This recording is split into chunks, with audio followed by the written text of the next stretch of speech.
फिर भगवान को कोई बहुत बड़ी भेंट दान दी होगी, कोई बहुत बड़ा दान दिया होगा, कोई बहुत बड़ा उपहार दिया होगा भगवान को, इसलिए भगवान प्रसन्न हो गए। बोले ना, कुछ नहीं। क्या किया? जिघांसयापि हरये, भगवान को मारने आई थी, दर्शन करने भी नहीं आई, कुछ देने भी नहीं आई, कुछ अर्पण करने भी नहीं आई। तो क्या करने आई? बोले मारने आई। और क्या हुआ? सदगतिम, भगवान ने उसे सदगति दे दी। पर क्यों दे दी? स्तनम दत्वा, उसने अपना दूध पिलाया। भगवान ने केवल दूध ही स्वीकार किया, उसके अवगुणों को देखा भी नहीं। इसलिए हमारा जो ठाकुर है ना महाराज, रहती न प्रभुचित चूक किए की, करत सुरति सतबार किए की। भगवान के सामने जब आप जाते हैं तो भगवान को आपके पाप दिखाई नहीं देते, जो आपके भीतर का गुण है भगवान को वो दिखाई देता है। जैसे कोई बालक मटमैला होता है, कभी कभी तो मलमूत्र से लिपटा हुआ होता है, तो कभी माता को दिखाई देता है मलमूत्र, उन्हें तो केवल अपना शिशु दिखाई देता है। और माता जो है उसे खूब स्नान धो करके तैयार करके सजा के श्रृंगार करती है। वो नहीं देखती है कि इसको मिट्टी लगी है, कीचड़ लगी है, कि मलमूत्र से लिप्त है, उसे तो अपना शिशु दिखता है। ऐसे ही हमारा ठाकुर है, उसे नहीं दिखते अवगुण, उसे तो अपना भक्त ही दिखाई देता है। इसलिए हमारा ठाकुर है। हमारे शास्त्र कहते हैं, व्याधस्या चरणम ध्रुवस्य च वय विद्या गजेन्द्रस्य का जातिर्विदुरस्य यादव पते रुग्रस्य किम पौरुषम कुबजाया किम तत्र रूपमधिकम किम तत्सुदम नो धनम भक्त्या तुष्यति केवलम नच गुणहि भक्ति प्रियो माधवः। भगवान कोई गुण नहीं देखते हैं, भगवान तो केवल उसके भीतर की जो भक्ति है वो किसी भी रूप में छुपी हुई है वो देख लेते हैं। वो काम भाव से है, अर्थ भाव से है, धर्म भाव से है, मोक्ष भाव से है, किसी भी भाव से है, भगवान तो वो देख लेते हैं महाराज। इसलिए भगवान गीता में कहते हैं, चतुर्विधा भजन्ते माम, 4 प्रकार के भक्त मेरा भजन करते हैं। आर्तो जिज्ञासु अर्थार्थी ज्ञानी च भरतर्षभा। एक आर्त है, एक जिज्ञासु है, एक अर्थार्थी है, अर्थ को चाहने वाला है, और एक ज्ञानी है। और मुझे चारों ही प्रिय है। आर्त यानी जो पीड़ा से भगवान को, कोई दुख है, कोई कष्ट है, कोई चिंता है, कोई दुश्चिंता है, कोई रोग है, कोई संकट है, इसलिए भगवान को पुकार रहा है, भगवान को प्रिय है। भगवान ये थोड़ी देखते कि मतलब के लिए पुकार रहा है, पुकार तो रहा है बस। अर्थार्थी कुछ चाहने गया कि हे प्रभु कुछ ऐसा हो जाए, कोई लॉटरी ही लग जाए महाराज, बड़ी फैक्ट्री बन जाए, तो भगवान ये थोड़ी देखते कि मांगने आया है। भगवान उसकी भावना देखते हैं, कम से कम मुझसे तो मांगने आया है, किसी से कैसे मांग लेगा। जिज्ञासु जो जानना चाहता है, जो जानना चाहता भगवान क्या है, वो भी भगवान का भक्त है। और ज्ञानी जो तत्व से जानता है, तो भगवान को सब प्रिय। भगवान किसी गुण से नहीं रीझते हैं। भगवान तो भगवान कहते हैं महाराज, कह रघुपति सुनु भामिनी बाता, मानहु एक भगति कर नाता। शबरी से कहते हैं कि हे माता, मैं किसी से कोई रिश्तेदारी, कोई संबंध नहीं रखता हूं, मेरा अपने जीवों से केवल भक्ति का नाता है, और भक्ति किसी के भी भीतर में हो मैं उसे स्वीकार कर लेता हूं महाराज। इसलिए स्तनम दत्त्वा सद्गतिम, पूतना को सद्गति दी है। और जो भी महाराज पूतना के चरित्र को सुनता है, सुखदेव जी कहते हैं गोविंदे लभते रतिम, उसकी भगवान गोविंद में रति हो जाती है। इसके बाद महाराज एक दिन भगवान ने स्वतः ही करवट बदल ली। अब जैसे ही करवट बदली, माता ने कहा अरे आज मेरे लाला ने करवट बदल ली भाई, इसके लिए तो उत्सव होगा।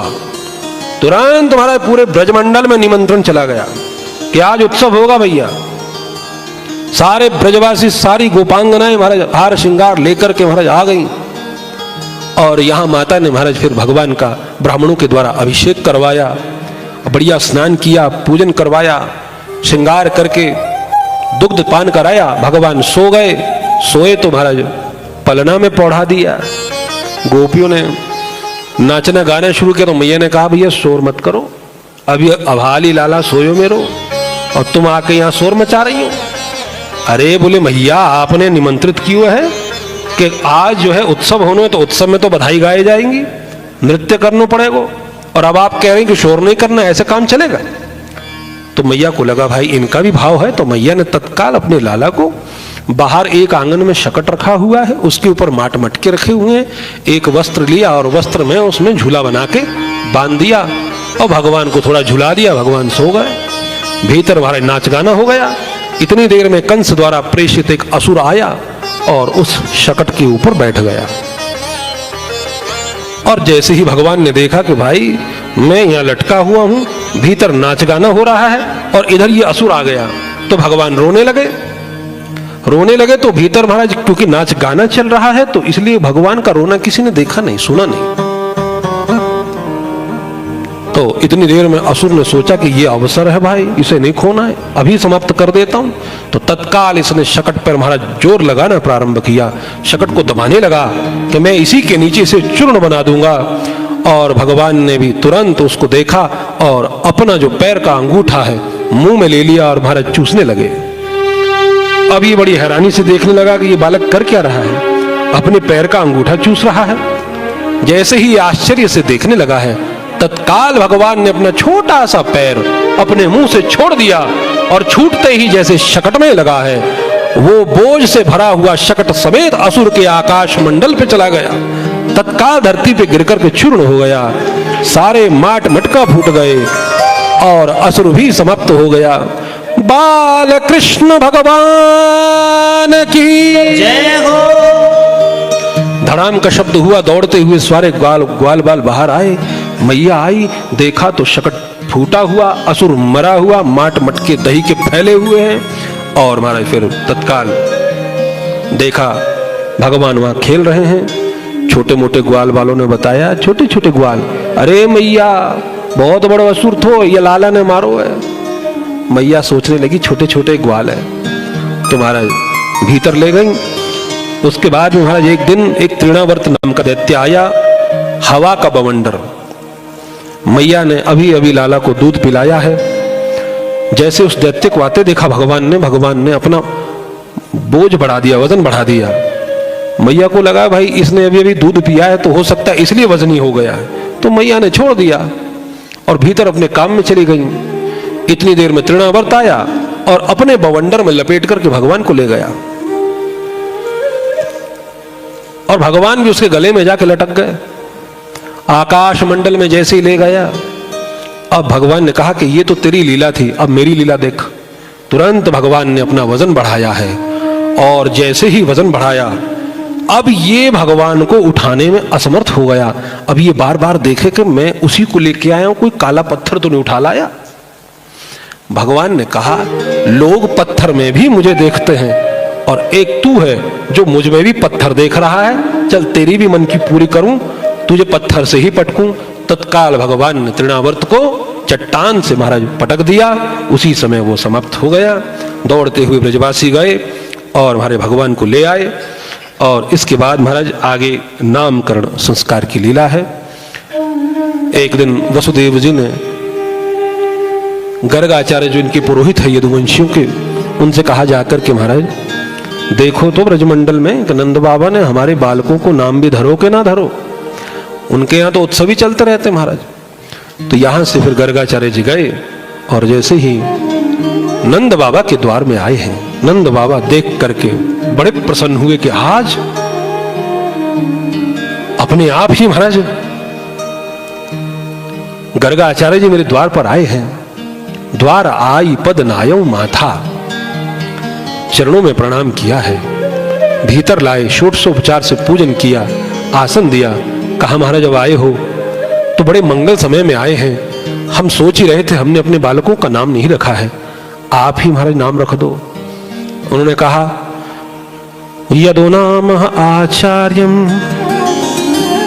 ख्यातश्च भुवि सर्वतः सुतं मया संस्कृतं ते मन्यते देवकी सुतम। नंद बाबा, मैं यदुओं का आचार्य हूं भाई, मैं आपका नहीं हूं। और सुतम मया संस्कृतम ते, अरे तुम्हारे जो सुत है, अगर इनका संस्कार मैंने करवा दिया तो जो कंस है मन्यते देवकी सुतम, वो समझ जाएगा ये देवकी का पुत्र है, मारने आ जाएगा। बोले महाराज, आप जैसा यशस्वी ब्राह्मण आया है, हम चाहते हैं कि आप रखिए महाराज, तो कुछ तो बताइए, पर यह अवसर जाना नहीं चाहिए। बोले महाराज, तुम तो करवट बदलो तो उस पे तो यहाँ उत्सव हो जाता है, अब नामकरण संस्कार तो बहुत बड़ा संस्कार है, तो उसका तो क्यों नहीं उत्सव होगा, और उत्सव होगा तो पता लग जाएगा। बोले महाराज, कोई उत्सव नहीं रखेंगे, पर यह अवसर जाने नहीं देंगे, आप ही नाम रखिए महाराज। तो ठीक है महाराज। तत्काल बिना किसी तैयारी के गौशाला में चले गए। गौशाला जो है ना महाराज, ये हमारे घर का वो स्थान होता है जो पवित्र होता है, अपवित्र नहीं होता है। जब घर में कोई पूजा पाठ साधना करते हैं तो हम घर को साफ करते हैं, झाड़ू देते हैं, बुहारी लगाते हैं, पोछा लगाते हैं, गंगा जल का छिड़काव करते हैं। क्या क्या नहीं करना पड़ता है। गौशाला में कुछ नहीं करना पड़ता है, सबसे पवित्र स्थल है। इसलिए अगर आप जो घर में पूजा पाठ कर रहे हैं, अगर आप एक केवल हनुमान चालीसा का पाठ क्यों नहीं करते हैं? अगर आपके पास में गौशाला है तो गौशाला में बैठ जाइए बिना किसी आसन के। तो गोष्ठे शतगुणम स्मृतम, अगर आपने एक हनुमान चालीसा घर में पढ़ी और एक गोष्ठ में पढ़ ली तो 100 हो जाएगी। 100, एक माला फेरी तो 100 हो जाएगी, एक राम बोला तो 100 हो जाएगा, बिना किसी शुद्धता के, बिना किसी साफ सफाई के। तो इसलिए इतनी जल्दी में नाम रखना है तो क्या करें?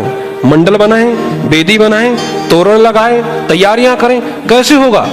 कुछ नहीं किया, गौशाला में चले गए, कुछ बनाने की आवश्यकता नहीं। तो फिर आवाहन कैसे होगा भाई? क्योंकि आवाहन देवताओं का करना तो मंडल तो बनाना पड़ेगा। बोले महाराज, जिस गौशाला में साक्षात देवताओं का मंदिर गौमाता खड़ी है, सारे देवता गौमाता में समाहित है, वहां पर आपको देवताओं का आवाहन करना पड़ेगा। सर्वदेवमयी गौ, जो गौ है वो सर्वदेवमयी है, सारे देवता उसमें है, समाहित है, एक एक अंग में देवता है। तो वहां आवाहन की आवश्यकता नहीं, वो है। इसलिए यहां पर नामकरण संस्कार हुआ और दोनों माताएं, यशोदा जी हमारे बलराम जी को लेके आई, रोहिणी जी हमारे कन्हैया को लेकर के आई हैं, दोनों बैठी है, मंगलाचार हुआ। उसके पश्चात महाराज फिर नाम रखा है। माता यशोदा की तरफ देखा, अयम ही रोहिणी पुत्रो रमयन सुहृदो गुणैः आख्यास्यते राम इति बलाधिक्याद् बलम विदुः। हे यशोदा, ये जो तेरी गोद में लाला है ना, ये रोहिणी का पुत्र है, और मैं इसका नाम राम, बल और संकर्षण रखने के लिए प्रेरित हुआ हूं। क्योंकि महाराज ये सबको आनंद देने वाला है, इसलिए इसका नाम होगा राम। और क्योंकि ये बलवान होगा, इसलिए इसका नाम होगा बल। क्योंकि ये समस्त यदुवंशियों को महाराज एकता में रखने वाला होगा, इसलिए एक नाम होगा इसका संकर्षण महाराज। और इसके बाद फिर महाराज रोहिणी जी की तरफ देखा है, तो जैसे ही रोहिणी जी की गोद में ठाकुर को देखा है, देखते ही गर्गाचार्य जी बेसुध हो गए, देखते रह गए। बहुत जब देर हुई, गर्गाचार्य जी एकदम नेत्र खुले, मौन। तो नंद बाबा ने देखा बात क्या हो गई, कुछ कह नहीं रहे। तो माता भी देखती रही। जो बहुत समय बीता तो फिर माता ने हिला दिया, अरे बाबा क्या हुआ? हाँ, अरे हाँ महाराज, आप तो बिल्कुल समाधि में चले गए। क्या कहूं, ये जो बालक है ये बड़ा विलक्षण है। इनके नाम अनेक अनूपा, मैं नृप कहब स्वमति अनुरूपा। इनके तो नाम अनेक है, अनूप है, इनके नाम को देख करके तो मैं अपना नाम भूल गया हूं। इसलिए महाराज मैं इनका नाम रखूं तो क्या रखूं? विष्णु सहस्त्र नाम, गोपाल सहस्त्र नाम, जितने भी संसार के नाम है वो सब नाम महाराज इनके हैं। और इनका कोई भी नाम रख लो, ये जो भी गुण इसके भीतर होगा वो इसका नाम हो जाएगा। ये जो लीला करेगा वो इसका नाम हो जाएगा। कुछ भी गतिविधि, कोई भी कर्म करेगा उसी के साथ इसका नाम हो जाएगा। तो हमारे ठाकुर जी बंसी धारण करते हैं तो बंसी वाला, 3 जगह से त्रिभंग है तो बांके बिहारी, काले हैं तो श्याम सुंदर। जो भी गतिविधि है वही नाम है। गाय को पालते हैं तो गोपाल, और मेघों जैसे देखने में है तो घनश्याम। तो कितने नाम हैं। और हे माता, ये तो हर युग में आता है। सतयुग में ये श्वेत वर्ण का होता है, त्रेता में ये रक्तपीत वर्ण का होता है, द्वापरे भगवान श्याम, द्वापर में ये महाराज काले रूप में आया है। इसलिए मैं इसका नाम कृष्ण रखने के लिए प्रेरित होता हूं। इसका नाम कृष्ण होगा महाराज। बाल कृष्ण भगवान की जय हो। जय जोर से नहीं महाराज, थोड़ा जोर से लगाइए महाराज। बाल कृष्ण भगवान की जय हो। और अद्भुत महाराज यह नाम रखें। इसके बाद हमारे ठाकुर फिर महाराज धीरे धीरे दोनों बड़े होने लगे, और जैसे ही बड़े होने लगे तो अब ये घुटमन महाराज फिर ब्रज की गलियों में निकल आए, सरकने लगे। तो महाराज सुखदेव जी कहते हैं, परीक्षित कालेन व्रजत अल्पेन गोकुले राम केशव, जानुभ्याम सह पाणिभ्याम रिंगमाणो विजरहतु। फिर तो महाराज अपने घुटनों से, अपनी भुजाओं से महाराज बाहर निकल गए दहली से। कभी कुएं में झांकते हैं तो माता दौड़ की जाती है, लेके आती है। कभी कीचड़ में चले जाते हैं, कभी गोबर एक दूसरे को लगा देते हैं, कभी डंडा लेकर के तलवार खेलने लगते हैं, कभी महाराज बछड़े को महाराज पूंछ पकड़ लेते हैं और बछड़ा भाग जाता है, फिर पूंछ में लटक के चले जाते हैं। अब जब थोड़े से बड़े हो गए तो अब थोड़े से चलने लगे। तो एक दिन तो हमारे ठाकुर जो है ना, वो देहली पार कर रहे थे। अब पहले आप जानते हमारे मकानों में जरा देहली थोड़ी सी 1 फीट की होती थी, थोड़ी ऊंची होती थी। अब ठाकुर जी ने जैसे ही देहली पे पैर रखा, ठाकुर जी लटक गए। अब लटक गए तो अरे मैया बचा ले, अब मैं मर गो मैया, अरे मैं गिर जाऊंगा, मैं मर जाऊंगा। दौड़ती हुई मैया आई, क्या हो गया भैया? देखा तो हमारे ठाकुर लटके देहली पर। सुखदेव जी कहते हैं, परीक्षित देखो, जेहि जग कियतहु पगहु ते थोरा, जिसने इस समूचे ब्रह्मांड को अपने चरण से छोटा कर दिया। जब वामन अवतार में धरती को नापा, लेकिन आज वो धरती को नापने वाला भगवान नंद बाबा की देहली को नहीं नाप पा रहा, लटक गया है महाराज। ये है भगवान का भाव अपने भक्त के प्रति महाराज। लटक गए महाराज। अब धीरे धीरे बड़े हो गए। जैसे ही बड़े हुए हैं, अब तो महाराज फिर इन्होंने बाल गोपाल चौर विद्या प्रचार मंडल बना दिया महाराज, और माखन की चोरी करने लगे महाराज। और जा जा के महाराज गोपियों के घर घर जा जा के चोरी करते हैं। गोपी ब्रजवासी सब दुखी हो गए महाराज, घर में जाकर के चोरी करते हैं ग्वाल वालों के साथ में। पर बात तो ये है, ये चोरी करते हैं वो तो दुखी है, पर जिनके घर नहीं जाते हैं वो भी दुखी है। जिनके घर नहीं गए वो सोचते हैं भाई हमारे घर में तो आए ही नहीं, हमारे घर की चोरी ही नहीं हुई, क्या बात है। क्योंकि भगवान जो लीला करते हैं उसमें भी सखियों को आनंद है, उसमें भी गोपियों को आनंद है। ब्रजवासी चोरी की लीला से भी आनंदित है। एक एक लीला का गोपियां दर्शन करती है। और जब भगवान सामने हैं तो भगवान का वैसे दर्शन करती हैं, जब भगवान नहीं है तो आपस में भगवान की चर्चा करती रहती हैं। आज गोपियों ने कहा भैया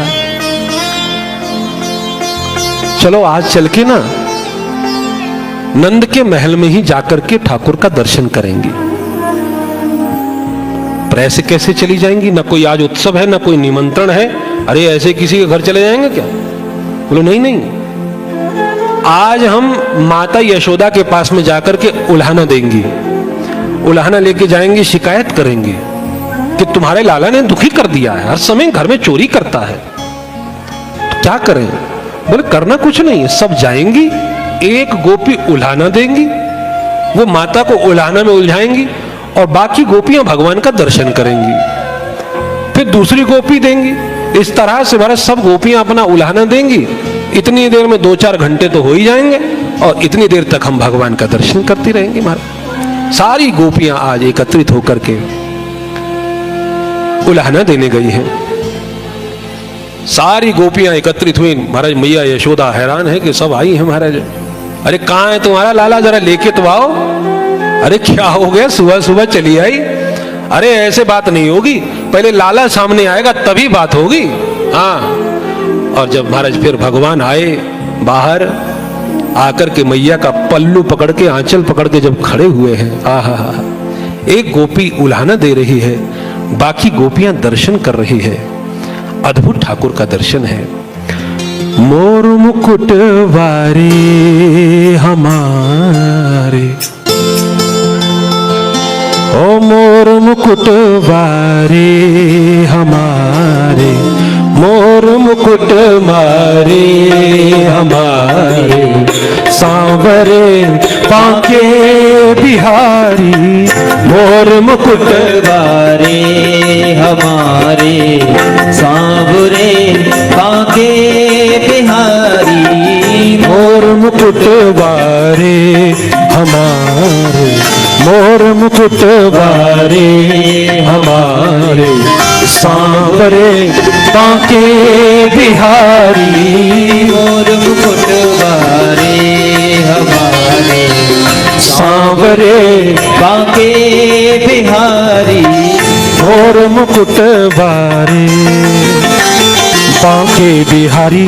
ओ मैं तो वारी वारी, ओ बांके बिहारी, मैं तो वारी वारी, बांके बिहारी, मैं तो वारी वारी, मेरे बांके बिहारी, मैं तो वारी वारी, बांके बिहारी, मैं तो वारी वारी, बांके बिहारी, मैं तो वारी वारी, बांके बिहारी, मैं तो वारी वारी, बांके बिहारी, मैं तो वारी वारी, बांके बिहारी, ओ मैं तो वारी वारी, मेरे बांके बिहारी, मैं तो वारी वारी, मोर मुकुट बा। ऐसे काम नहीं चलेगा, सबको ताली भी बजानी पड़ेगी राधे और सबको गाना भी पड़ेगा।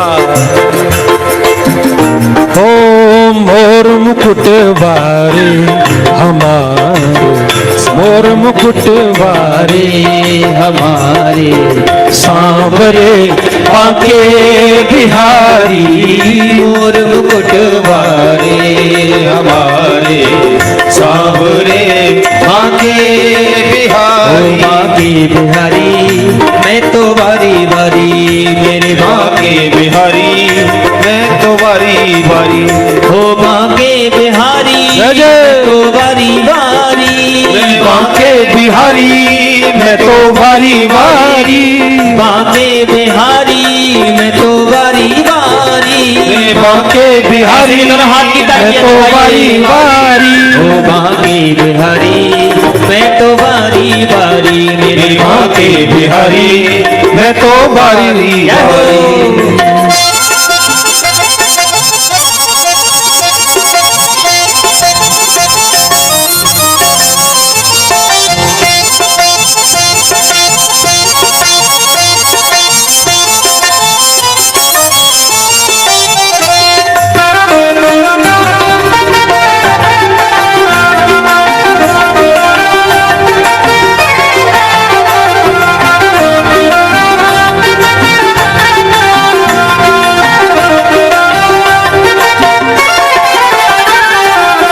चितवन से घायल कर डारे, चितवन से घायल कर डारे, चितवन से घायल कर डारे, चितवन से घायल कर डाले, चितवन से घायल कर डारे, चितवन से घायल कर डाले, चितवन से घायल कर डारे, चितवन से घायल कर डाले, नैना कजरारे,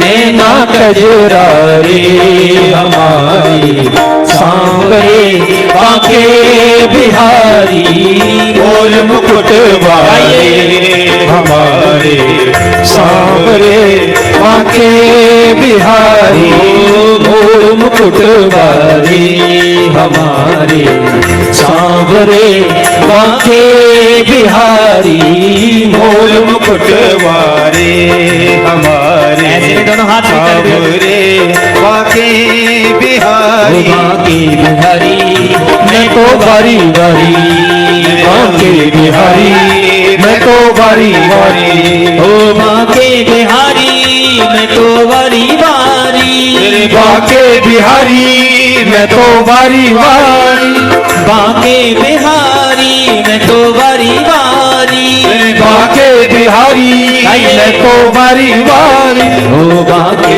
बिहारी मैं तो बारी बारी, बांके बिहारी मैं तो बारी बारी।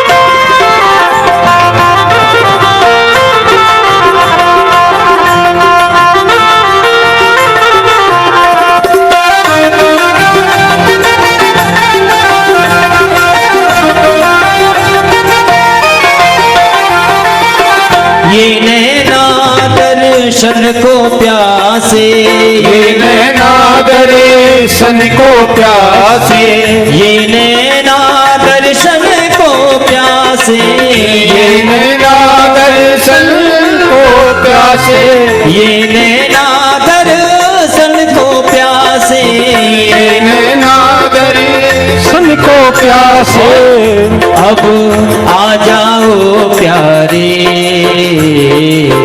आ जाओ प्यारे प्यारे प्यारे आ जाओ प्यारे, हमारे आ जाओ प्यारे हमारे सांवरे बांके बिहारी, मोर मुकुट वाले हमारे सांवरे बांके बिहारी, मोर मुकुट वाले हमारे सांवरे बांके बिहारी, मोर मुकुट वाले ताली बजाते हुए गाइए। हमारे सांवरे बांके बिहारी, बांके बिहारी मैं तो बारी बारी, बांके बिहारी मैं तो बारी बारी, मेरे बांके बिहारी मैं तो बारी बारी, मेरे बांके बिहारी मैं तो बारी बारी, बांके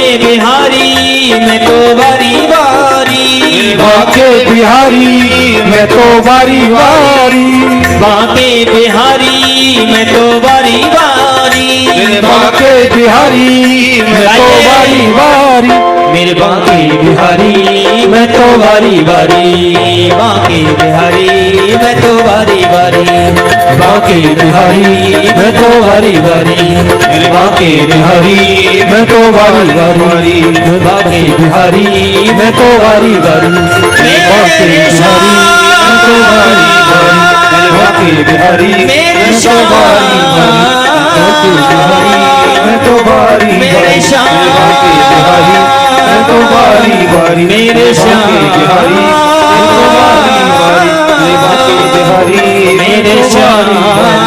बांके बिहारी मेरे श्याम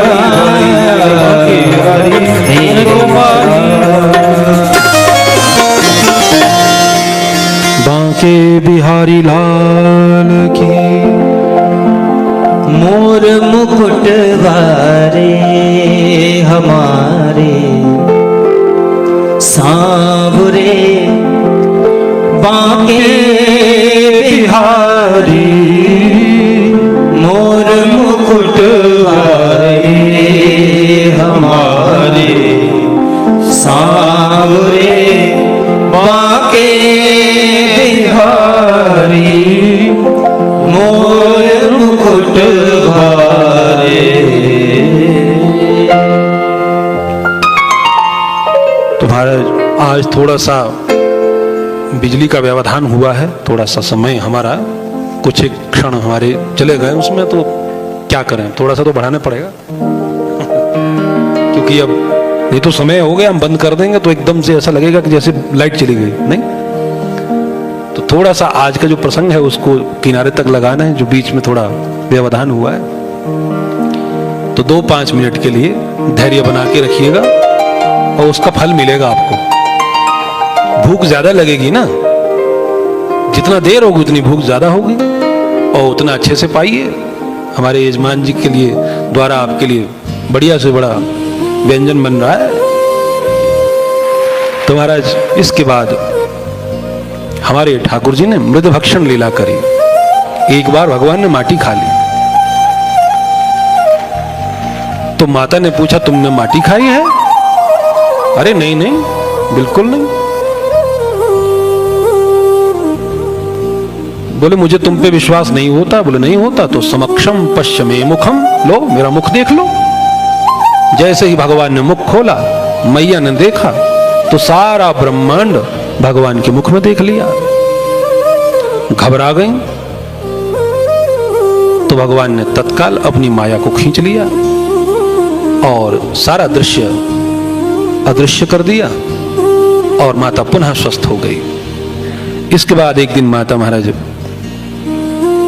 दधि मंथन कर रही है, प्रातः काल का समय है और दधि मंथन करते हुए भगवान की लीलाओं का गुणगान कर रही है और हाथों से मंथन चल रहा है। इतनी देर में भगवान भी तत्काल बाहर आ गए। आकर के महाराज तुरंत माता के कंधे पे हाथ रखा, अरे मैया भूख लगी, जल्दी कछु खवा दे। तो मैया ने कहा, लाला अरे कोई सुबह उठे आदमी पहले हाथ वाथ धोयो करे, तुम तो उठे और आकर के कहा कि भूख लगी है। जन्म जन्मांतर को भूख होया का?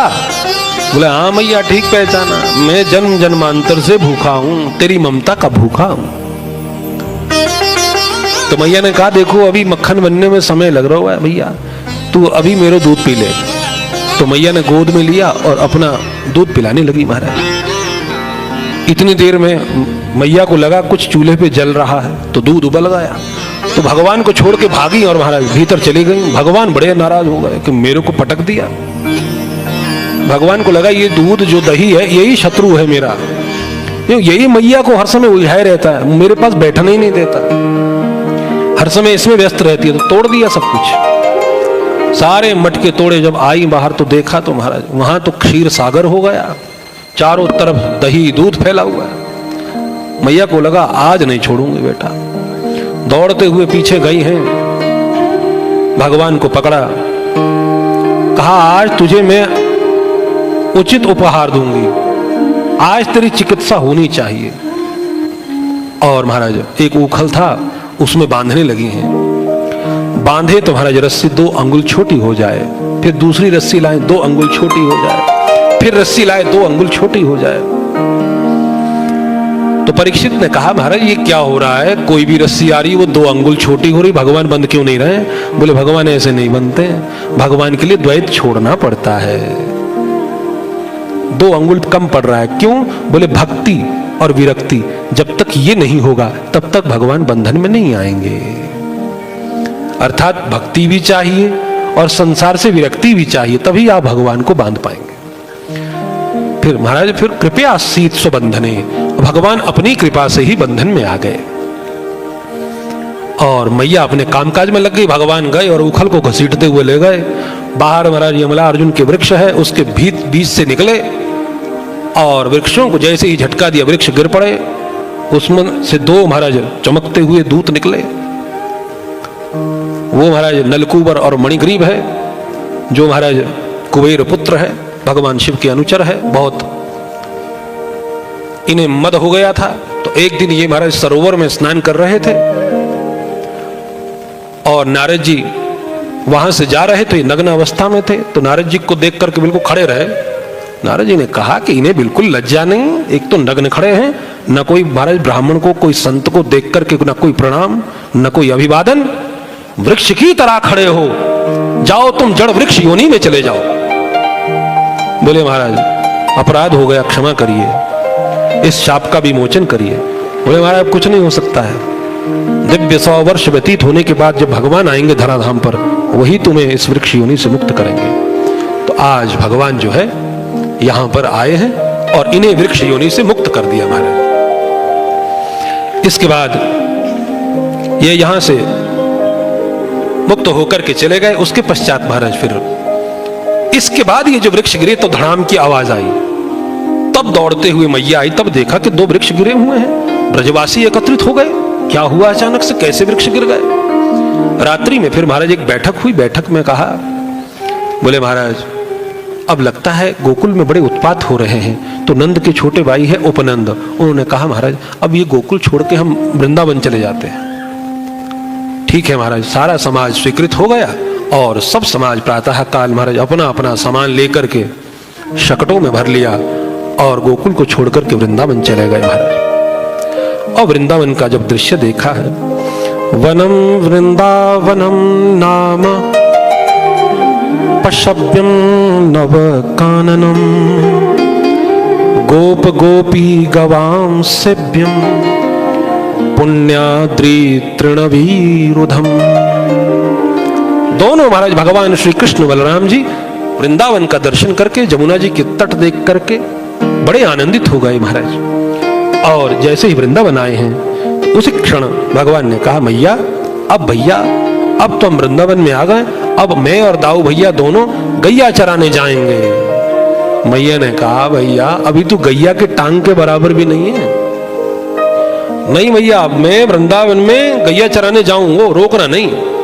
नंद बाबा ने कहा कोई बात नहीं, बालक का मन है, बाल हट है, पूरी कर दो। तो फिर बछड़ों के साथ में भेजा। तो भगवान बछड़े चराने गए हैं। तो बछड़े चराने गए तो एक असुर जो है बछड़े का ही वेश धारण करके आया और उनके बछड़ों में मिल गया। वत्स रूप धारण करके आया था। भगवान ने देख लिया, भगवान ने तुरंत उठाया और आकाश मंडल में घुमा करके जैसे ही धरती पर पटका है, उसी समय ये असुर समाप्त हो गया है। और उसके बाद एक दिन जमुना जी के तट पर बछड़ों को जल पिला रहे थे कि एक बकासुर नाम का असुर वहां पर ध्यान मग्न बैठा हुआ है। और भगवान को लगा भाई ये तो कोई बड़ा बगुला भगत है, जरा पास जाके देखें। वो तो इसी प्रतीक्षा में था। भगवान समीप गए और उसने एकदम से भगवान को महाराज मुख में ले लिया और भीतर निगल लिया। और भगवान ने तुरंत अपने शरीर को गर्म कर लिया। उसे लगा जैसे मैंने कोई जलता हुआ अंगारा खा लिया, तुरंत उगल लिया। और भगवान ने भी तुरंत महाराज फिर उसके दोनों चंचुपुट को पकड़ा है और बीच से ही उसको चीर दिया और वो समाप्त हो गया महाराज। इसके बाद एक अघासुर नाम का दैत्य है, ये महाराज अजगर है। सारे ग्वाल वाल इसके मुख में चले गए, गौए भी चले गए, बछड़े भी चले गए। और भगवान को लगा महाराज ये मेरे भरोसे से इसके मुख में गए हैं, तो भगवान भी भीतर चले गए। इसने अपना मुख बंद कर लिया तो भगवान ने अपना शरीर बढ़ाया और इसके कंठ में बढ़े, इसका श्वास रुक गया। श्वास रुकते ही महाराज इसका ब्रह्मरंध्र फूट गया और वहां से महाराज इसकी जो आत्म ज्योति है वो बाहर निकल गई और आकाश मंडल पे एक जगह स्थिर हो गई। तुरंत भगवान ने इसके मुख को खोला, सारे ग्वाल वालों को बाहर लाए और जैसे ही बाहर आए हैं तो वो जो महाराज आत्म ज्योति है वो महाराज फिर भगवान के चरणों में समाहित हो गई। इसके बाद फिर भगवान समस्त ग्वाल वालों को लेकर के जमुना जी के तट पर गए और महाराज वहां पर ग्वाल वालों के साथ में भोजन ग्रहण कर रहे हैं और ग्वाल वालों की झूठन खा रहे हैं महाराज। तो जब झूठन खाने लगे तो ब्रह्मा जी को लगा महाराज ये लीला कुछ समझ नहीं आई, भगवान और वो भी झूठा खा रहे हैं। क्योंकि भगवान तो प्रेम के भूखे हैं महाराज, प्रेम से जो मर्जी दे दो, और इसी के लिए तो भगवान आए हैं। तो ब्रह्मा जी को लगा जिन भगवान का भोग बनाने के लिए हम कितना विधि निषेध का ध्यान रखते हैं और कितनी बातों का ध्यान रखना पड़ता है, कितनी स्वच्छता का ध्यान रखना पड़ता है, और फिर जाकर के हम भगवान के सामने भोग को पधराते हैं, तुलसी दल रखते हैं, पर्दा लगाते हैं, तब भगवान ग्रहण करते हैं और साक्षात रूप से भगवान यहां है और ग्वाल वालों के झूठन खा रहे, ये भगवान नहीं। इसलिए उन्होंने तुरंत महाराज लीला करी और इनके वत्सों को लेकर के ब्रह्मलोक चले गए। भगवान ने देखा वत्स नहीं, तो भगवान ने कहा तुम भोजन करो, मैं जरा देख के आता हूं। इधर से ये इनको भी लेकर के महाराज ग्वाल वालों को लेकर भी ब्रह्मलोक चले गए। भगवान समझ गए भाई ये ब्रह्मा जी की लीला है, तो भगवान ने क्या किया, अपने ही शरीर से वत्सों को और ग्वाल वालों को महाराज उत्पन्न कर दिया, और 1 वर्ष तक महाराज ये लीला चलती रही। अब वत्स भी भगवान है, ग्वाल वाले भी भगवान है। तो बलराम जी को एक दिन संदेह हो गया। बलराम जी ने देखा कि ग्वाल वाल में और वत्स में जहां देखो तो भगवान ही भगवान दिख रहे हैं महाराज। तो कहा महाराज ये क्या लीला है? बोले ये ब्रह्मा जी ने लीला करी है, तो उसको थोड़ा दिखा रहे हैं। तो उसके बाद ब्रह्मा जी को, जब ब्रह्मा जी के लोक में एक त्रुटि काल बीता है, यहां 1 वर्ष बीत गया। ब्रह्मा जी को लगा कि वहां जाके देखेंगे तो वहां तो भगवान रो रहे होंगे, जब यहां देखा भगवान तो उन्हीं ग्वाल वालों के साथ में खेल रहे हैं। ब्रह्मा जी अपनी भूल समझ गए। तत्काल ब्रह्मा जी समस्त ग्वाल वालों और वत्सों को लेकर के आए, भगवान के चरणों में महाराज क्षमा याचना करी है। नौमीड्यते भ्रवपुषे तडिदं वराय गुंजावतं सपरिपिच्छल सन्मुखाय वन्यस्रजे कवलवेत्र विषाण वेणु लक्ष्मश्रिये मृदुपते पशुपांगजाय। भगवान की स्तुति करी 42 श्लोकों में, और उसके बाद भगवान की 3 परिक्रमा करके ही महाराज भयभीत होकर के अपने लोक चले गए। इसके बाद भगवान फिर महाराज गायों को चराने लगे हैं, बड़े हो गए। और एक दिन महाराज फिर वन में इन्होंने फल को लेने गए तो धेनु का सुर आया। तो भगवान ने बलदाऊ से कहा भाई ये धेनु का सुर है, तो बलदाऊ ने उसे समाप्त कर दिया। उसके बाद अब भगवान ने महाराज जमुना जी के जल को देखा। एक जमुना जी में विशाल हरद है, उसमें एक कालिय नामक सर्प रहता है, 100 फन है उसके विष से महाराज ये जो हरद है ये विषाक्त हो गया है। तो इसके ऊपर से कोई पंछी भी अगर चला जाए तो वो गिर जाता है महाराज और मर जाता है। तो भगवान को लगा कि भाई इसको भी स्वच्छ करना पड़ेगा। तो भगवान एक दिन जमुना जी के हरद में कूद गए, भीतर गए हैं जैसे ही महाराज, तो तत्काल महाराज काली नाग ने अपना बंधन भगवान को बांध दिया। भगवान बंध गए और उसके बाद भगवान ने अपने शरीर को बड़ा किया है, और बड़ा करके महाराज एकदम से इसका बंधन फूटने लगा, इसके शरीर में दरारें पड़ने लगी, इसने छोड़ दिया। भगवान तत्काल महाराज काली नाग के महाराज फन पर चढ़ गए और ताता थैया करके नृत्य करने लगे। आकाश मंडल में मृदंग बजने लगे, सिद्ध विद्याधर किन्नर इत्यादि महाराज गायन करने लगे, और देवताओं ने पुष्प वृष्टि करी है। इस दृश्य को देख करके सारे ब्रजवासी आश्चर्यचकित हो गए हैं। यहाँ नाग पत्नियों ने फिर महाराज भगवान से प्रार्थना करी कि महाराज जैसे भी है हमारे पति है महाराज, अब इन्हें छोड़ दो। भगवान ने कहा कि ठीक है भैया, तुम अब यहाँ से रमणक द्वीप चले जाओ जहां तुम सर्पों का लोक है। बोले वहां जाऊंगा तो आपका जो वाहन गरुड़ है वो मुझे खाने आएगा। बोले अब नहीं आएगा, क्योंकि अब तुम्हारे माथे पर मेरे चरणों के चिन्ह छप गए हैं, अब वो तुम्हें छुएगा भी नहीं। फिर महाराज ये यहां से चला गया है। इसके बाद एक प्रलंबासुर है, इसे भी भगवान ने समाप्त किया। एक बार गौएं मुंजारण्य में प्रवेश कर गई तो भगवान ने दावानल का पान किया।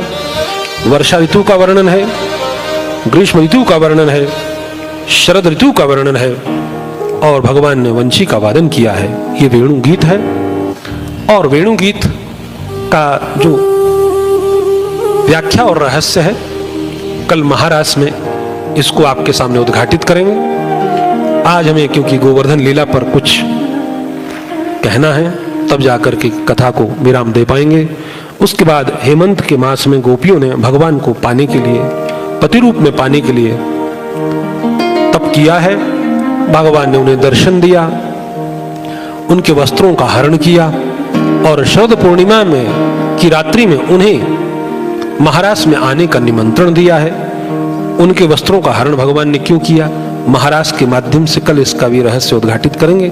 उसके बाद कुछ ब्राह्मण लोग आंगिरस यज्ञ कर रहे थे, तो ग्वाल वालों को भूख लगी, तो भगवान ने उन ब्राह्मणों के पास में भेजा कि महाराज जाकर के वहां से अन्न लेकर के आओ। ब्राह्मणों ने नहीं दिया, लौट के उदास होकर के चले आए। तो भगवान ने कहा ब्राह्मणों के पास नहीं जाना था, ब्राह्मणियों के पास में जाना था। तो जब गए ब्राह्मणियों के पास में कहा कि माताओं, कृष्ण बलराम जो है वन में भूखे बैठे हुए हैं, आपसे अन्न की याचना करी है। बड़ी आनंदित हुई, अपने हाथों से सुस्वादु व्यंजन बनाया, बना करके गई, भगवान को गोद में बिठा करके अपने हाथों से भगवान को भोजन कराया। भगवान ने उन्हें खूब आशीर्वाद दिया और फिर अपने आश्रम को लौट आई है। इसके बाद महाराज आज एक दिन की घटना है। प्रातः काल जैसे ही भगवान सोकर के उठे और उठते ही महाराज चारों तरफ से महाराज नाना प्रकार के व्यंजनों की सुगंध आने लगी। महाराज कहीं समोसे बन रहे हैं, कहीं पकौड़ियां बन रही, कहीं जलेबियां छन रही, कहीं हलवा पूरी बन रहा है। भगवान सुगंध से बड़े आनंदित हो गए। भगवान दौड़ते हुए यशोदा मैया के पास में आए। मैया, आहा, बड़ा सुगंधित व्यंजन बन रहा है, लाओ जल्दी लाओ, गर्मा गर्म दो खाने के लिए। मैया ने कहा ना ना, आज जय जय है लाला, आज ना मिलेगा कछु, आज पहले स्नान करना पड़ेगा, भगवान को ध्यान करना पड़ेगा, पूजा करनी पड़ेगी, वाह के बाद में जब ठाकुर जी को भोग लगेगा वाह के बाद ही कछु मिलेगा भैया। अरे मैया, मैं भूख से महाराज परेशान हो रहा हूं। बोले लाला, मेरे पास में समय ना तुमसे बात करने का, जाओ अपने बाबा से बात करो, चलो। आज महाराज बड़े हैरान हो गए भगवान की मैया ने मुझे फटकार दिया, जो मेरी भूख पर महाराज हर समय तैयार रहती है, और आज मुझे कह रही है जाओ। बाबा के पास में गए, नंद बाबा से बोले बाबा क्या है, किसकी पूजा हो रही है?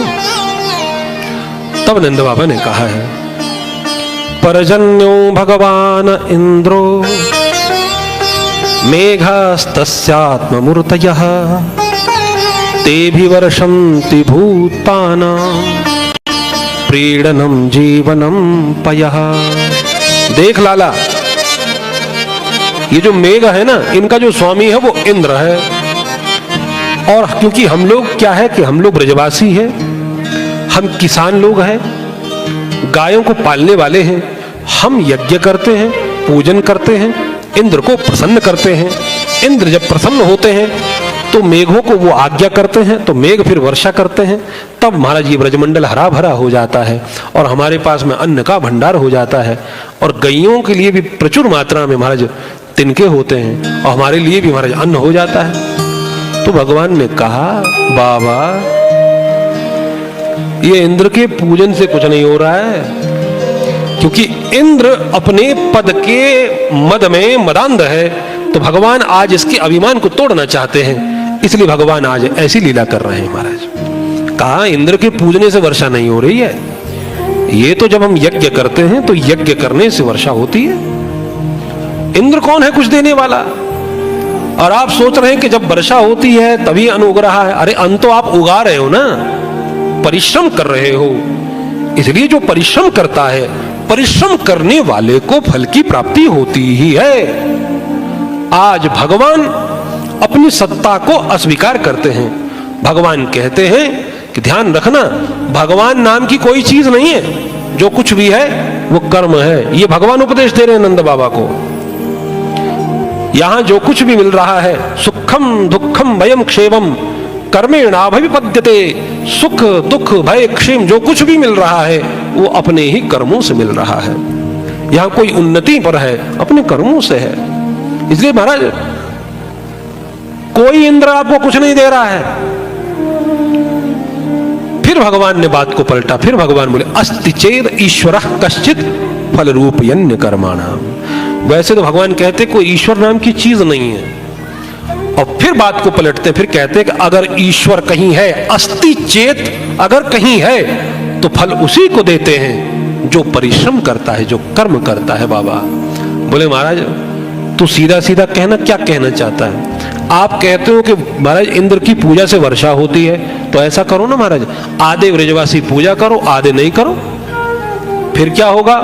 फिर देखेंगे कि आधे ब्रजवासियों के खेतों में वर्षा होगी, आधे के नहीं होगी। वर्षा है वो तो सबके खेतों में होगी। अब नंद बाबा सर खुजलाने लगे। नंद बाबा ने कहा भैया तू कहना क्या चाहता है, सीधे सीधे कह, बातों मत उलझा। बोले महाराज हमारे जो भगवान है वो है ब्राह्मण, वो है गौ, वो है ये ब्रजमंडल, वो है गोवर्धन पर्वत जिसकी तलहटी में हमारी गैयां चरती है, और फिर उसी से ही घी दधी माखन आता है, उसी से हमारा ब्रजमंडल पलता है। महाराज क्या करना है? बोले महाराज चलिए उनकी पूजा करेंगे। बोले महाराज ऐसा है, अगर तू चाहता है कि हम अपनी पूजा छोड़ के तेरे पर्वत की पूजा करें, तो उसे भी प्रकट होकर के पूजा करवानी पड़ेगी। महाराज बोले हाँ हाँ उसकी चिंता ना करो। बोले पक्का ना तेरा भगवान प्रकट होगा ना? बोले हाँ प्रकट होगा, प्रकट होकर के पूजा होगी। तो बोले पूजा सामग्री क्या लगेगी? बोले यही खाना पीना, बस सब भरो ही से। सारी भोजन की सामग्री को महाराज शकटों पर भर करके यहां से सारे ब्रजवासी गोवर्धन पर्वत के पास में गए हैं, और गोवर्धन पर्वत पे जाकर के कहा बोलो भैया क्या करनो अब? बोले कुछ नहीं करना, पहले महाराज इनका स्नान कराओ। स्नान कराए महाराज, कैसे करें? तो महाराज फिर ये बोले जाओ जमुना जी का जल लेके आओ, स्नान कराओ महाराज। अब ये 7 कोस का पर्वत है महाराज, कैसे स्नान कराएंगे? ये अपना एक एक मटका लेके आए, स्नान कराया। बोले महाराज ये इतना बड़ा पर्वत है, हम स्नान नहीं करा पाएंगे, हमारे कांधे टूटने लगे, क्या करें? तो उन्होंने कहा ये बात है तो भगवान बोले ऐसा कहो ना फिर, अरे गोवर्धन महाराज से ही प्रार्थना करो महाराज। तो महाराज गोवर्धन महाराज जी से प्रार्थना की कि महाराज यहीं कोई जल की व्यवस्था हो जाए। तो सबने नेत्रों को बंद किया, हे गोवर्धन महाराज कोई जल की व्यवस्था हो जाए। तो वहीं पर मानसी गंगा प्रकट हो गई है। मानसी गंगा की जय हो। सब ने जाकर के वहीं से तुरंत महाराज मटकों में जल भरा और जाकर के पूरे गोवर्धन पर्वत को स्नान कराया है। इसके बाद महाराज फिर अब क्या करना है? बोले महाराज अब बोले परिक्रमा करो। सब लोगों ने मिलकर के महाराज फिर कीर्तन करते हुए 7 कोस के गोवर्धन पर्वत की परिक्रमा करी है। परिक्रमा करने के बाद में बोले अब क्या करनो लाला बता? बोले महाराज अब कछुना है करनो, अब जितनो भी प्रसाद है अब ये ठाकुर जी को लगानो भैया। बोले ना ऐसा नहीं होगा, मैंने तुमसे कहा था ना कि तेरे भगवान को प्रकट होना पड़ेगा। अब ये भोग हम तभी लगाएंगे जब ये प्रकट होगा, नहीं तो नहीं लगाएंगे। बोले महाराज उसमें कौन सी बड़ी बात है, करो आंखें बंद, बोलो हे गोवर्धन महाराज सन्मुख में खड़े होकर के महाराज ये प्रसाद ग्रहण करो। जैसे ही प्रार्थना करी भगवान तत्काल एक रूप से तो सामने खड़े रहे, दूसरे रूप से महाराज पर्वत पर जाकर के खड़े हो गए और कहा लाओ ब्रजवासियों भोग। जैसे ही देखा तो भगवान वहां पर खड़े महाराज, और सारे ब्रजवासी देख करके आश्चर्यचकित हो गए। नंद बाबा बोले भैया सारी आयु बीत गई इंद्र को पूजते, इंद्र कभी नहीं दिखाई दिया। भाई तेरा गोवर्धन तो बड़ा चमत्कारी है, पहली पूजा में ही प्रकट हो गया महाराज, क्या करना है? बोले कैसे पूजे? बोले महाराज ये पूजा वूजा नहीं मांगता है, देवो महाराज सारा जो लाए हो सब रख दो सामने।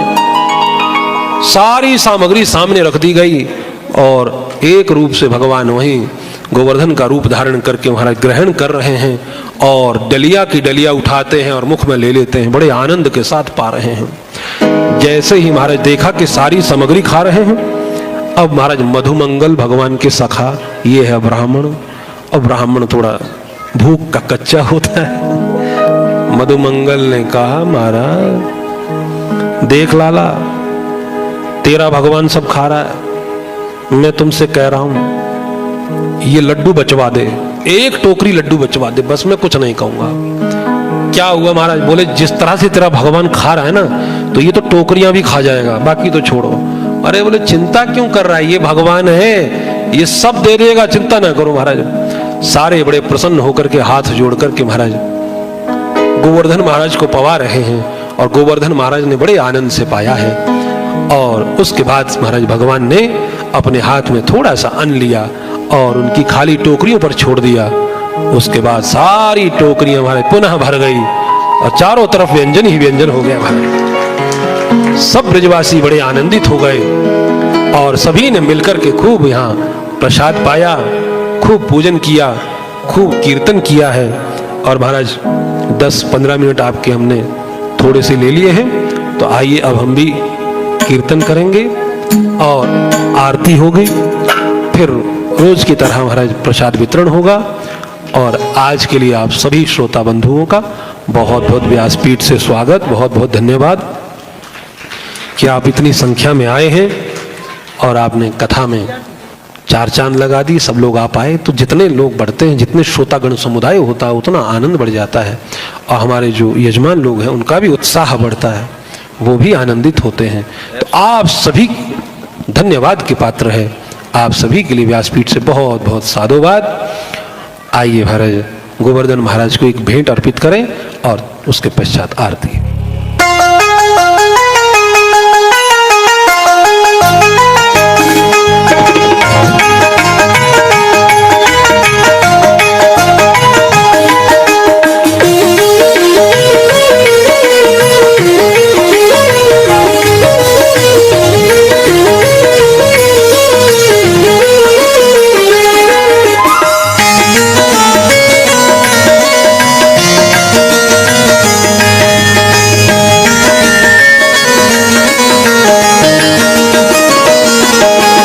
अर्पण करके तन मन धन चलो रे चले सब गोवर्धन। अर्पण करके तन मन धन चलो रे चले सब गोवर्धन। ओ अर्पण करके तन मन धन चलो रे चले सब गोवर्धन। चलिए अर्पण करके तन मन धन चलो रे चले सब गोवर्धन। राधे राधे बोल के, राधे राधे बोल के देंगे परिक्रमा डोल के। अर्पण करके तन मन धन चलो रे चले सब गोवर्धन। अर्पण करके तन मन धन चले रे चले सब गोवर्धन। अर्पण करके तन मन धन चलो रे चले सब गोवर्धन।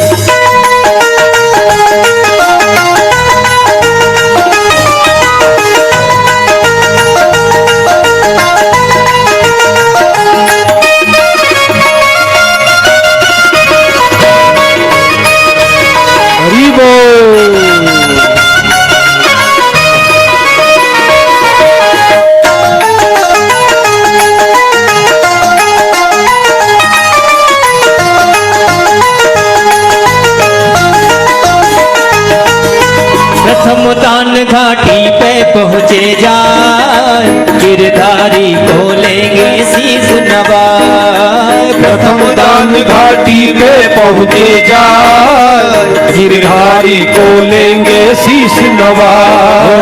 प्रथम दान घाटी पे पहुँचे जाए, गिरधारी को लेंगे शीश नवाए। प्रथम दान घाटी पे पहुँचे जाए, गिरधारी को लेंगे शीश नवाए। दंडोती कर मन में तू कर, परिक्रमा की तैयारी कर। दान करे सब खोल के, दान करे दिल खोल के, देंगे परिक्रमा डोल के। अर्पण करके तन मन धन चलो रे चले सब गोवर्धन। अर्पण करके तन मन धन चलो रे चले सब गोवर्धन। हाँ अर्पण करके तन मन धन चलो रे चले सब गोवर्धन। बोलिए गणेश भगवान की जय हो।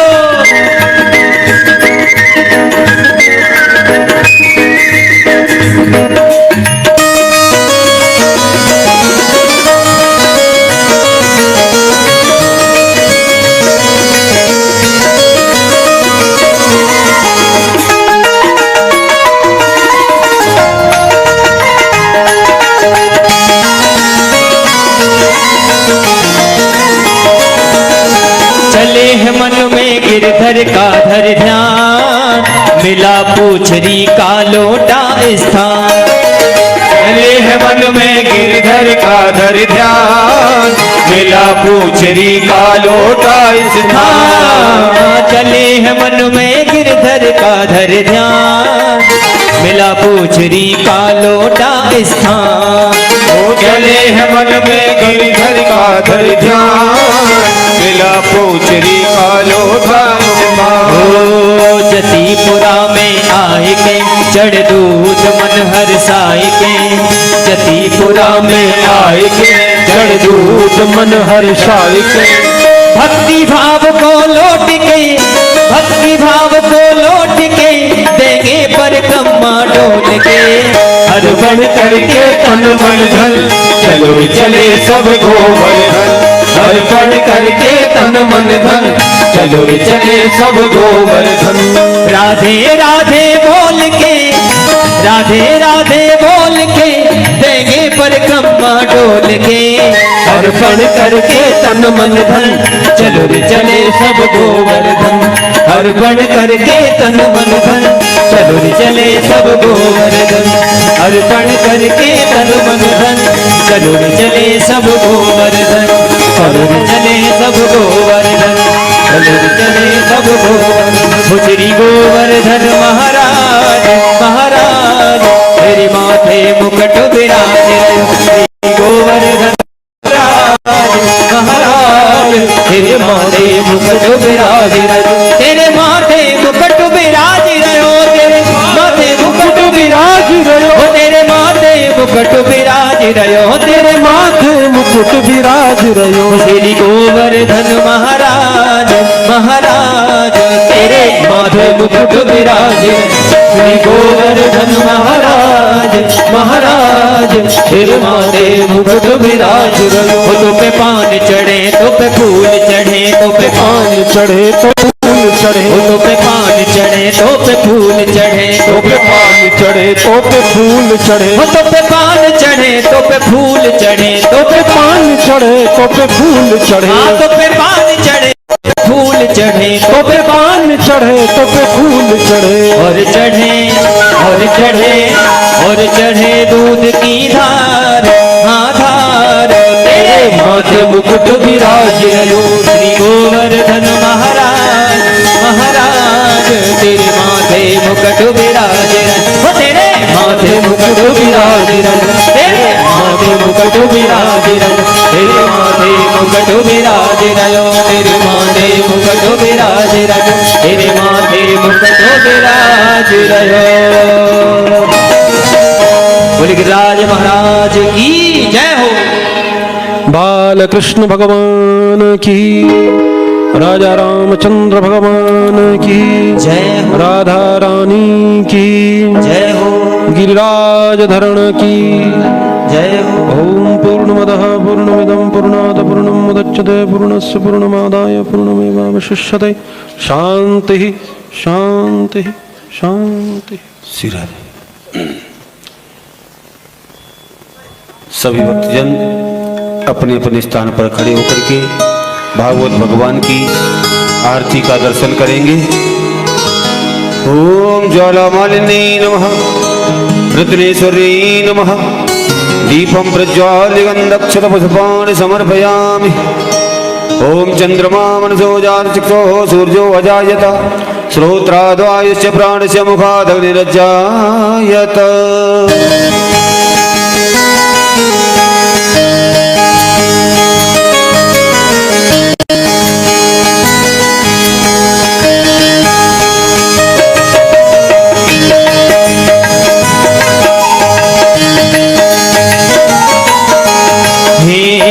गिरधर तेरी आरती गाऊं, हे गिरधर तेरी आरती गाऊं, हे गिरधर तेरी आरती गाऊं, हे गिरधर तेरी आरती गाऊं। आरती गाऊं प्यारे तुमको मनाऊं, आरती गाऊं प्यारे तुमको मनाऊं। हे गिरधर तेरी आरती गाऊं, मेरा की बिहारी तेरी आरती गाऊं। मोर मुकुट तेरे शीश पे सोहे, लौटे तेरे शीश पे सो है। प्यारी बंसी मेरो मन मोहे, प्यारी बंसी मेरो मन मोहे। देख छवि में बल बल जाऊं, मेरे बाग बिहारी तेरी आरती चरणों से निकली है गंगा प्यारी, चरणों से निकली है गंगा प्यारी। जिसने सारी दुनिया तारी, जिसने सारी दुनिया तारी। उन चरणों की मैं दर्शन पाऊं, मेरे बाग बिहारी तेरी आरती गाऊं। ओ दास अनाथ के नाथ आप हो, दास अनाथ के नाथ आप हो। सुख दुख जीवन प्यारे साथ आप हो, सुख दुख जीवन प्यारे साथी आप हो। उन चरणों में शीस झुकाऊं, मेरे राख बिहारी तेरी आरती गाऊं। ओ श्री हरिदास के प्यारे तुम हो, श्री हरिदास के प्यारे तुम हो। मेरे मोहन जीवन धन हो, मेरे मोहन जीवन धन हो। प्यारी छवि तेरी मन में बसाऊं, प्यारी छवि तेरी मन में बसाऊं। बाके बिहारी तेरी आरती गाऊं, कर्पूर गौरम करुणावतारम संसार सारम भुजगेन्द्रः सदा वसन्तं हृदयारविन्दे भवं भवानी सहितं नमामि। त्वमेव माता जगता त्वमेव, त्वमेव बन्धु जन्मा त्वमेव, त्वमेव विद्याधनं त्वमेव, त्वमेव सर्वं मम देवो देवा। बाके बिहारी तेरी आरती गाऊं, हे गिरधर तेरी आरती गाऊं, तेरी आरती गाऊं, तेरी आरती गाऊं, तेरी आरती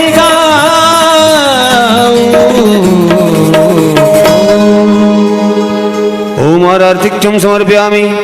जलेन शीतलीकरणं कृत्वा मंत्रपुष्पै देवाय वन्दनमात्माभिनन्दनम्। ओम देवः शान्तिरन्तरिक्षं शान्तिः पृथ्वी शान्तिरापः शान्तिरोषधयः शान्तिः वनस्पतयः शान्तिर्विश्वे देवाः शान्तिर्ब्रह्म शान्तिः सर्वं शान्तिः शान्तिरेव शान्तिः सा मा शान्तिरेधीषु शान्तिर्भवतु। हस्तौ प्रक्षाल्य हस्ते अक्षतपुष्पाण्यादाय मंत्रपुष्पै देवाभिवन्दनं। मंत्रपुष्पाञ्जलि।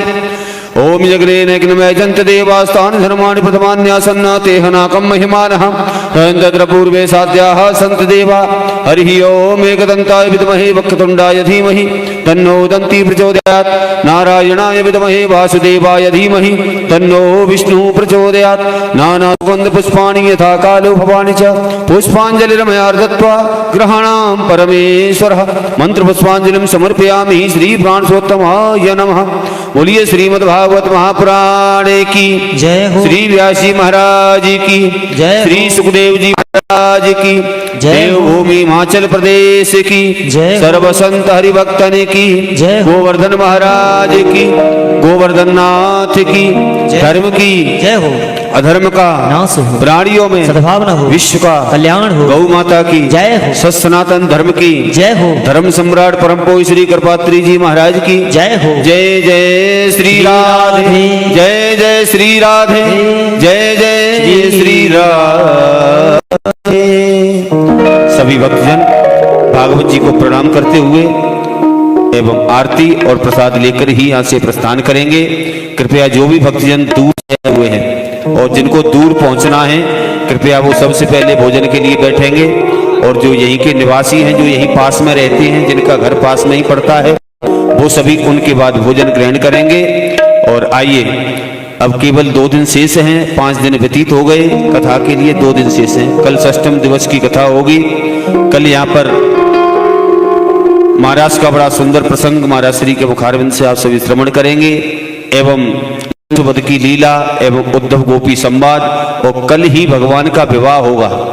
कल भगवान के प्रथम विवाह की कथा, द्वारकाधीश का विवाह रुक्मिणी जी के साथ में विधि विधान के साथ में यहाँ पर संपन्न होगा। आप सभी तैयारी से आए, जैसे हम लोग शादी में विवाह में जाते हैं उसी तरह सज धज करके तैयार होकर के भगवान के विवाह में सभी सम्मिलित होंगे और सभी कन्यादान लेंगे। जय श्री राधे, जय श्री कृष्ण।